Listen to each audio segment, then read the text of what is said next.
ఒక మనుష్యునికి ఇద్దరు కుమారులుండిరి. వారిలో చిన్నవాడు, తండ్రి, ఆస్తిలో నాకు వచ్చు భాగమిమ్మని తన తండ్రినడగగా అతడు వారికి తన ఆస్తిని పంచిపెట్టెను.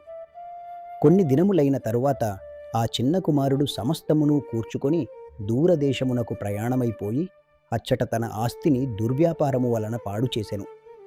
అదంతయు ఖర్చు చేసిన తరువాత ఆ దేశమందు గొప్ప కరవు రాగా వాడు ఇబ్బంది పడసాగి వెళ్ళి ఆ దేశస్థులలో ఒకని చెంత చేరెను. అతడు పందులను మేపుటకు తన పొలములలోనికి వానిని పంపెను.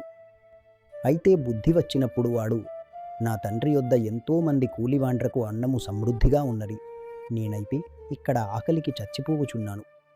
నేను లేచి నా తండ్రి యొద్దకు వెళ్ళి, తండ్రి, నేను పరలోకమునకు విరోధముగాను నీ ఎదుటను పాపము చేసి తిని, నన్ను నీ కూలివారిలో ఒకనిగా పెట్టుకొనుమని అతనితో చెప్పుదునని తండ్రి యొద్దకు వచ్చెను. వాడింకా దూరముగా ఉన్నప్పుడు తండ్రి వానిని చూచి కనికరపడి పరుగెత్తి వాని మెడమీద పడి ముద్దు పెట్టుకొనెను.